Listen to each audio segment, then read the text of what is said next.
สบายดีพี่น้อเอาเข่ามันยกเอาไปงมาสักครู่สักคน นี่ก็หลายๆ เอาเข่ามาลูก ใกล้นี่นะแม่ชื่อให้ เอาเข่ามาบอน ไข่บ่เขาเข่าเมื่อไร ไข่ฮักกระเซ้าพ่อเท่าเข่าสวรรค์ แล้วเขาสวรรค์บ่ งานน้องบอลมาเด้อพี่น้องเด้อ เครื่องเอาเครื่องมันมาส่งมันขนมเครื่องมันเลือกเอาเอง ก็เดียวมันไผเอิ้นว่าเอาล่ะหมอบอลน่ะไผแม่ไผมีคนเอิ้นเจ้าแม่มีคนเอิ้นเจ้าไผเสียงไผบ่คุ้นเลยสะบอลกะมันบ่บอลบ่ชื่อเลยมันบ่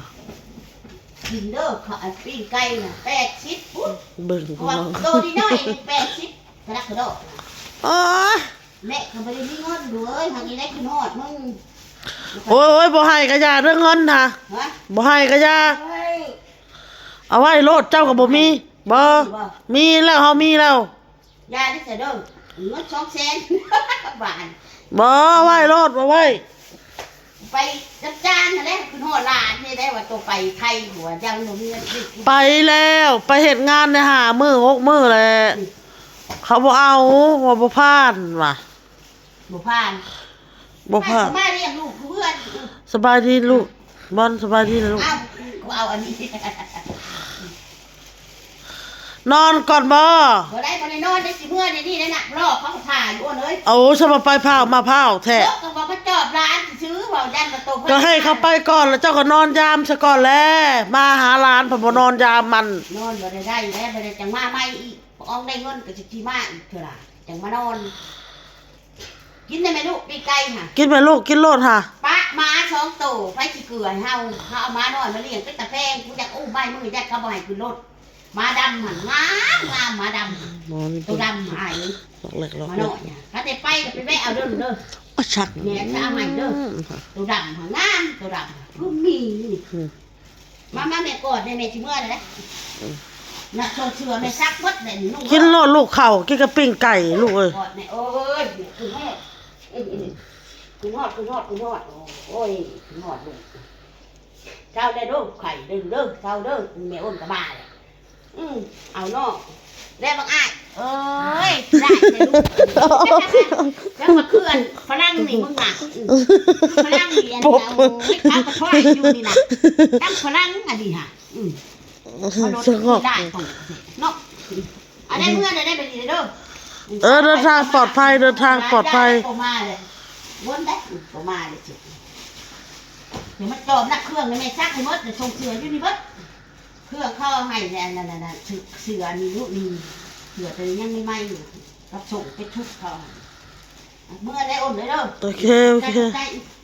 เมื่อนั้นน่ะขนมกระดาษกินลูกรับปากกามาได้เหรอบ่มีใครดูเบือนค่าแล้วก็บอกหาเงินให้ลูกให้แม่ตายไปลูกเมื่อตะแคงน้องบ่มาก็เคยมือมาแล้ว มาจอบบังลานพี่น้องนี่โอ้ยนี่ว่าโตสิไปไทยว่ะโอ้ยมาแทงมาแทงกินลูกเข่าหากินปิ้งไก่หั่นล่ะหลักสิออกไปนอกก็โอ้ยพี่น้องไอ้รถลางก็บ่มีพอแอ้เอาเข้าสวรรค์รถค่ะบ่เต้ก็เอาไปเวียกแหละบ่เต้ก็ไปเวียกแล้วเรียบร้อยเมื่อสิป้อนข้าวเอาโต้สิกินบ่ลูกเจ็บปากพี่น้องเอาโต้นะก็ว่าจังหวะนะ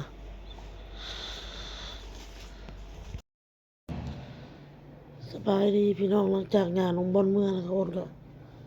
อาบน้ำแล้วเนาะอาบน้ำอาบน้ำแต่งตัวสิไปเล่นน้ำมันไอ้มนต์พี่น้องไอ้มนต์ผลมาแต่วานนี่แหละ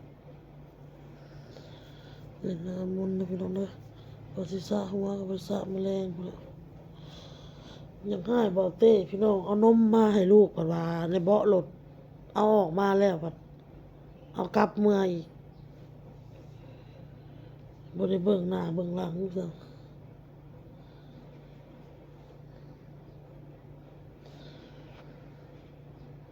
เอาโตนอนพี่น้องเอาโตนอนตื่นพุ่นละ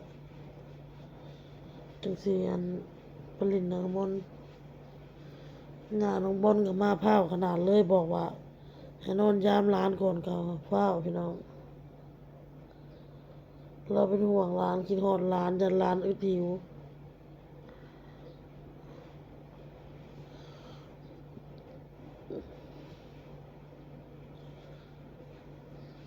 ได้ยินว่ามึงไปไทยมึงมาแล้วบ่มาแล้วโอนบอกมาแล้ว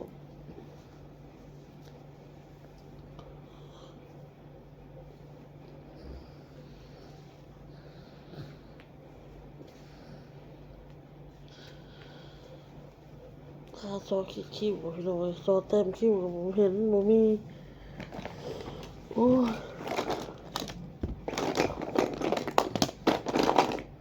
ใส่แต่ออโต้รับเลยเราก็สิเป็นห่วงร้านเลยพี่น้องน้องหย่าน้องบอลน้องบอลอยู่ในใดกินในใดเนาะพี่น้องเนาะเป็นห่วง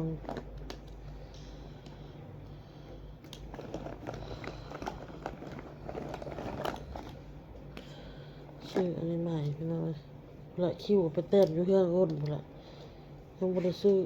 เราจะออกไปเลยซื้อพี่น้อง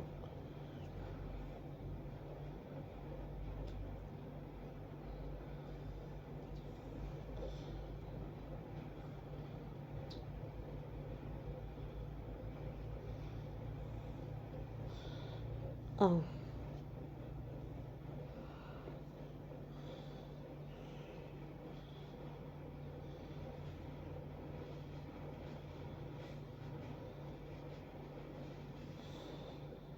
มันเป็นสีดำบ่พี่น้อง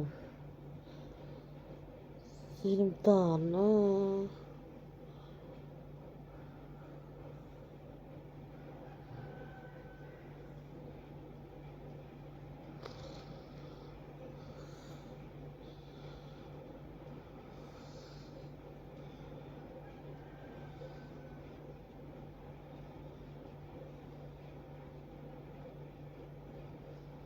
อืม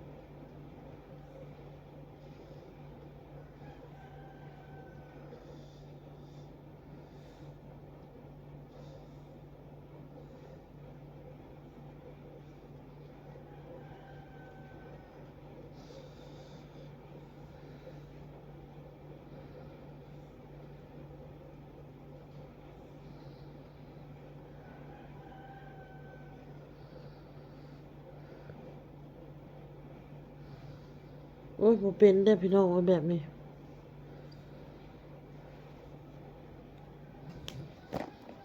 เรียกว่าสีดำเพราะว่ามันเป็นสีน้ำตาลเอ้า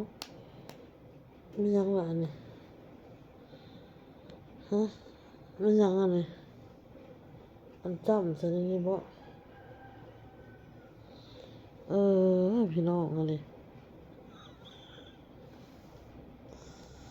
ซื้อมาพี่น้องซื้อมาใหม่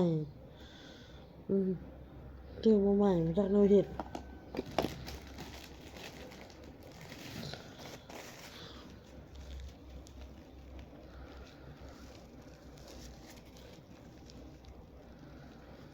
น่ะบ่ออกสำบาน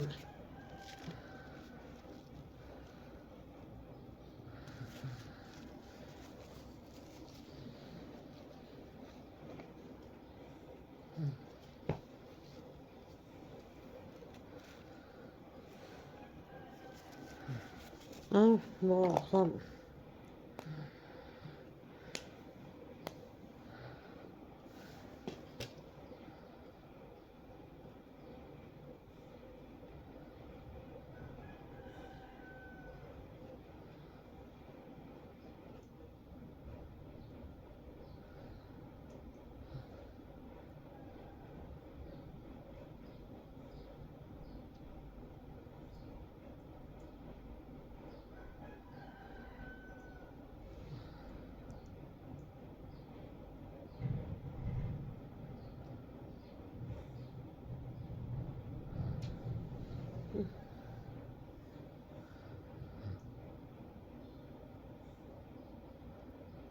ก็สิได้แล้วล่ะพี่น้องเอ้ย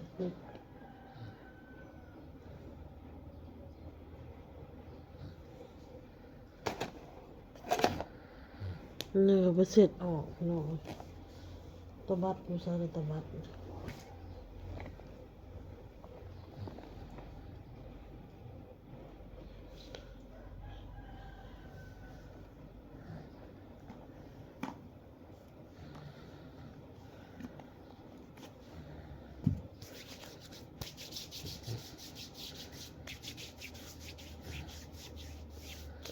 เล่นแล้วเพิ่นก่อนตัวเพิ่นว่าโอ้ยขี้คุยแท้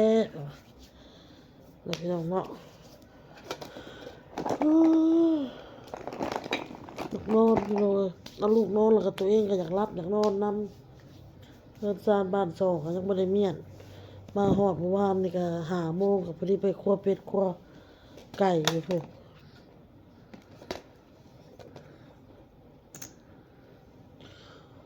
เมื่อวานนี่มีแต่เสร็จพาเฮือนหั่นน้องบอลเราอันจะเราเอาอีหยังไปแต้มพาเฮือนเมื่อวานนี่ก็พากันล้างพาเฮือนนั่นพี่น้องเอ้ยมาฮอดเมื่อวานนี่ล้างพาเฮือนพาซานแล้วล่ะก็ไปล้างแล้วล่ะก็ไปครัวเป็ด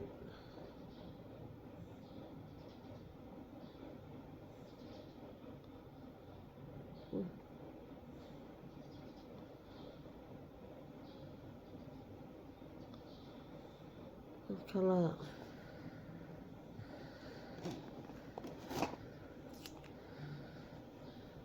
นี่ก็ซื้อใหม่ซื้อเครื่องแต่งหน้าแต่งตาไม่ได้ไปเสร็จอันนี้ออกแล้วพี่น้องเนาะโพดโพวีผมก็โอเคพี่น้องคลิปนี้บ่มีหยังหลายย่าน้องบอลเพิ่นมาเยี่ยมหลานย่านหลานนั่นอึดหิวเพราะว่าอ้นพาน้องบอลเข้าไปสวรรค์ตอนนั้นแหละอ้นบอกเพิ่นว่าอ้นสิไปไทยให้น้องบอลอยู่กับพ่อเฒ่าเพิ่นก็เลยมาเยี่ยมหลานเพิ่นโอเคเด้อพี่น้องเด้อคลิปนี้ก็ถ้าน้องออโต้ตื่นแล้วก็สิไปลิ้นน้ำเอื้อยพุ่นแหละอยู่เฮือนเอื้อยพุ่นเด้อพี่น้องเด้อพ่อก็คลิปหน้าพี่น้องพุ่นละอาจจะไปพ้อกันอยู่พุ่นบอกหรืออยู่ไสสบายดีพี่น้องบาย